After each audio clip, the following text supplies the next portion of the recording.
In the past, particularly in the early 1990s and late 1980s, the Armenian forces committed some major human rights abuses, crimes of war inside Nagorno-Karabakh. Many independent observers have catalogued those crimes. Are you now prepared to acknowledge them and say sorry for them?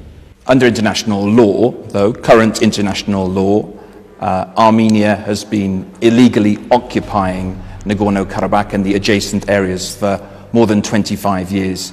You've just called Nagorno-Karabakh ethnically belonging to your people there, but the United Nations calls Armenians an occupation force. Look, in 1993 there were Security Council resolutions demanding the immediate withdrawal of those occupying forces, as they said. In 2008, the UN General Assembly adopted a resolution on the issue in which it called for exactly the same thing, and the 2008 General Assembly reaffirmed Azerbaijan's territorial integrity. This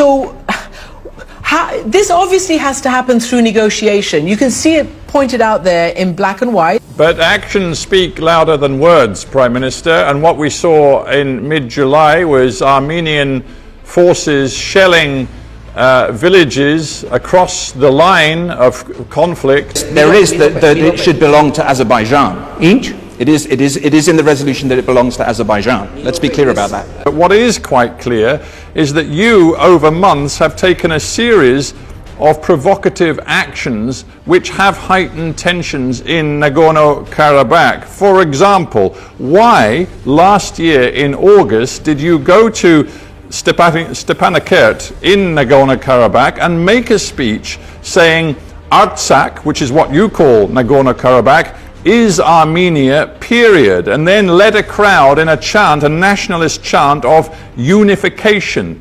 That was clearly a provocation to Azerbaijan. But the problem is that your Prime Minister was there in, I believe it was August, actually last year in August, and he was behaving in a very nationalistic way. He used, perhaps it's his language, but he used the Armenian name for Nagorno-Karabakh, and he repeatedly led crowds chanting unification with Armenia. Is that your policy?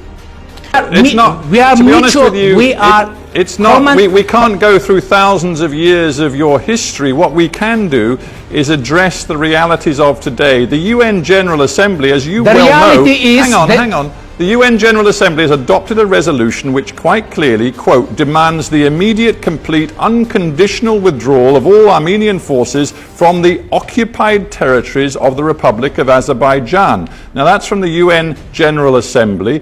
Under international law, your forces are a force of occupation. You choose to go there and talk about that territory being yours. You clearly are not a peacemaker.